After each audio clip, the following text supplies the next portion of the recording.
तो बहुत से लोग जो बामसेब को मिशन समझ के बैठते हैं और फिर बामसेब को ही संभालने के लिए लग जाते हैं। बामसेब को कभी संभाला नहीं जा सकता।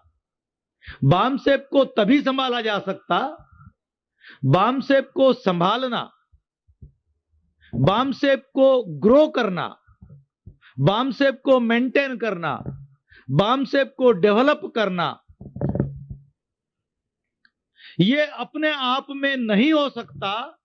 ये तभी हो सकता जब हम बामसेब के माध्यम से जिस लक्ष्य को, जिस ऑब्जेक्टिव को हमने हासिल करना है, उस ऑब्जेक्टिव की तरफ अगर हमारा ध्यान रहे, तभी हम बामसेब को बनाए रखना, मेंटेन करना, उसको ग्रो करना, उसको डेवलप करना, ये तभी संभव हो सकेगा। तो हमारा जो ऑब्जेक्टिव था आपको कि बामसेब अपने आप में कोई मिशन नहीं, बामसेब को बचाए रखना ये हमारा काम नहीं है।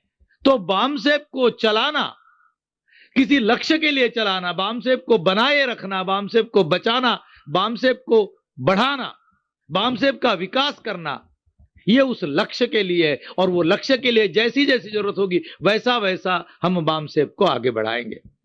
अगर कल लक्ष्य ये डिमांड करता है कि बामसेब नाम के कोई ऑर्गेनाइजेशन की जरूरत नहीं है, तो हमें बामसेब को छोड़ना पड़ेगा, बामसेब को डिसॉल्व करना पड़ेगा। ये जो समस्या है, इस समस्या की तरफ आपका ध्यान केंद्रित करने के लिए, आपका अटेंशन फोकस करने के लिए हमने एक सब्जेक्ट रखा था। जो विचार हमारे सामने आए कार्यकर्ताओं से, उससे मुझे ऐसा लगता है कि ये सब्जेक्ट, ये हम इस बात में कामयाब हो गए। डिसिप्लिन की भी बात ऐसे ही है, क्योंकि एक बात मैं आपको बताना चाहता हूं कि हमारा जो संगठन है वो इंटेलेक्चुअल क्लास का संगठन है।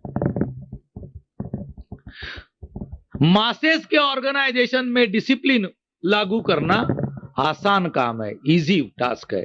मास ऑर्गेनाइजेशन में, आम आदमियों के, कॉमन लोगों के ऑर्गेनाइजेशन में डिसिप्लिन लागू करना आसान काम है, इजी टास्क है। लेकिन इंटेलेक्चुअल लोगों के ऑर्गेनाइजेशन में, इंटेलेक्चुअल क्लास के ऑर्गेनाइजेशन में डिसिप्लिन लागू करना यह अपने आप में बहुत कठिन काम है।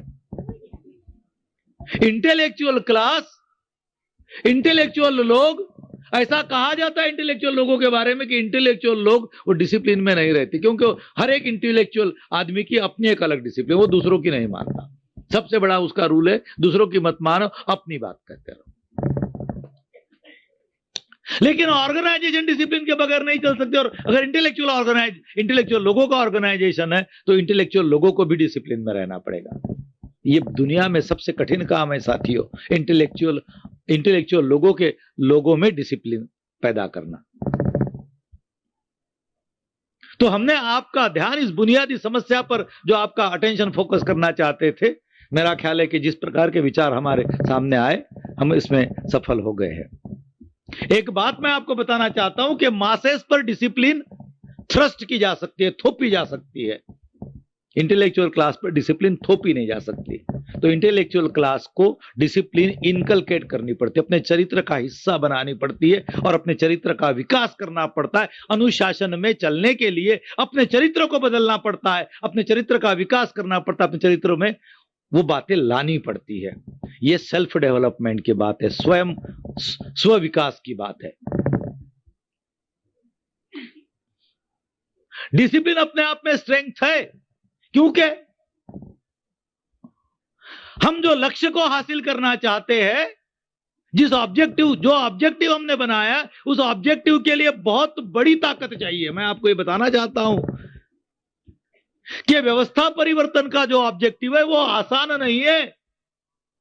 हमारा दुश्मन आपके साथ, उसके पास जो जो साधन है, जो जो औजार है, जो जो हथियार है, हर हथियार से वो आपके साथ लड़ाई लड़ेगा, व्यवस्था परिवर्तन होने नहीं देगा। हर हथियार से वो आपके साथ लड़ाई लड़ेगा। और अगर समय आया तो आज जो ब्राह्मण पर्दे के पीछे रह के लड़ते हैं, वो कल आपके साथ रास्ते पर की भी लड़ाई लड़ने के लिए तैयार हो गए। तो उनके हर औजारों का आपको हमें मुकाबला करना होगा, उनके हर हथियार का, हर तंत्र का मुकाबला करना होगा। और हर तंत्र का मुकाबला करने के लिए ताकत चाहिए, ताकत। और हम लोगों को तो इकट्ठा कर लेंगे, हमारे पास पढ़े लिखे लोग भी बहुत होंगे। आज भी है, आज भी हम देखते हैं कि बामसेब से प्रभावित जो एजुकेटेड क्लास है वो सबसे, मैं अभी भी आपको बताता हूं कि बामसेब देने वाले लोगों का ऑर्गेनाइजेशन है, वो किसी कर्मचारी को नहीं कहता कि तेरा प्रमोशन, तेरा ये हम देखेंगे। इसके बावजूद देश में जितने भी अनुसूचित जाति, जनजाति और पिछड़े वर्ग के कर्मचारियों की संस्थाएं बनी हुई है, सबसे बड़ा ऑर्गेनाइजेशन बामसेफ ही है आज देश का सबसे बड़ा ऑर्गेनाइजेशन, क्योंकि सबसे ज्यादा पढ़े लिखे लोग उसके साथ जुड़े हुए हैं। वो कुछ भी नहीं देता। क्यों जुड़े हुए हैं? क्योंकि उसकी जो विचारधारा है, उसका जो ऑब्जेक्टिव है और उसकी जो आइडियोलॉजी है, ये ऑब्जेक्टिव और आइडियोलॉजी उनको प्रेरित करता है कि इसके लिए हमें काम करना है। लेकिन जो काम हम करना चाहते, जो लक्ष्य हम हासिल करना चाहते, जो कार्य हम करना चाहते, वो कार्य करने के लिए हमें ताकत चाहिए। ताकत, एक ताकत जो समाज से आती है, एक ताकत हमारे अपने स्व-विकास से आती है, हमारे अपने स्वतः के नियंत्रण से, खुद के नियंत्रण से आती है, खुद के अनुशासन से आती है। इसलिए अनुशासन अपने आप में एक ताकत है, इस बात को आपको मानना होगा। ये बाबा साहब के जमाने में जो समता सैनिक दल था, हमारे कदम ने आपको उदाहरण दिया, बहुत आरएसएस के लोगों ने उसके अनुशासन को उस वक्त सराहनीय बताया था। बल्कि मैं ऐसा कहूंगा कि अनुशासन की बात आरएसएस ने समता सैनिक दल से सीखी। यही बात तो कदम कहना चाहते थे। लेकिन एक बात मैं आपको बताना चाहता हूं कि बाबा साहब के जमाने में हमारा समाज पढ़ा लिखा नहीं था, हमारे समाज में इंटेलेक्चुअल क्लास नहीं था, सब लोग आम आदमी थे। और उन आम आदमी से जो लीडर थे मूवमेंट के, डॉक्टर अंबेडकर, वो कई गुना ज्यादा, उनसे कई गुना ज्यादा बड़े आदमी थे, महान आदमी थे, महान कैरेक्टर था। इसलिए बाबा साहब को वो डिसिप्लिन थोपना बहुत आसान हुआ। आम आदमियों ने वो डिसिप्लिन मानी, इसलिए समता सैनिक दल डिसिप्लिन ऑर्गेनाइजेशन बना। आज ऐसा नहीं, थोपने से ये नहीं हो सकता था। मैंने बताया आपको कि बाबा साहब सबसे बड़े डेमोक्रेट के, दुनिया के सबसे महान डेमोक्रेट कहे जाते हैं, लेकिन उन्होंने अपने ऑर्गेनाइजेशन को बहुत ही ऑटोक्रेटिक, अपने आंदोलन को एकदम ऑटोक्रेटिक तरीके से चलाया। हाँ, मैं ये बोलता हूं बस जाओ ऐसा करके आओ, बाकी कुछ नहीं होगा। क्यों? वो ऑटोक्रेटिक बनना चाहते थे? ऐसा नहीं, वो ये जानते थे कि जो समाज, जिस समाज को मुझे आगे लेकर जाना है, जिस समाज का मुझे उत्थान करना है, वो समाज सोचने समझने की हालत में नहीं है, वो सोचता नहीं है, उसमें कोई क्षमता नहीं है। तो ऐसे समाज को अगर मैं अपने अपने दिमाग से सोचने की अनुमति दूंगा तो मेरे सामने सारी समस्याएं पैदा हो जाएगी। इसलिए उन्होंने एक मजबूत हाथों से एक तानाशाह की तरह अपने ऑर्गेनाइजेशन को चलाया और उसी से ये रिजल्ट निकले, उसी से ये इतना बड़ा डेवलपमेंट हुआ। इसलिए दोनों बातें, जैसा संगर साहब ने कहा कि मध्य मार्ग का मतलब मैं ये समझता हूं कि हमें बहुत हद तक कुछ बातें थोपनी भी होगी हमारे कार्यकर्ताओं के ऊपर। साथियों, सही बातों के लिए आपके ऊपर में गुस्सा भरा जाएगा। अगर आप लोग जो बातें जिनाई नहीं, जिसके बगैर का कुछ हो नहीं सकता, अगर वो भी आप लोग नहीं करते हैं तो हम लोग क्या करें? हम क्या करें? तो उससे अगर हमारे बीच में अगर गुस्सा पैदा होता और वो गुस्सा अगर हम आप लोगों के ऊपर में उतारते हैं तो इसमें बुराई क्या है? कोई हम अपने फायदे के लिए उतारते हैं क्या? उसमें कोई व्यक्तिगत लाभ है? कोई खापड़े का व्यक्तिगत लाभ है? हम कोई हमारी घर की समस्याएं आप लोगों को के सामने रखते हैं?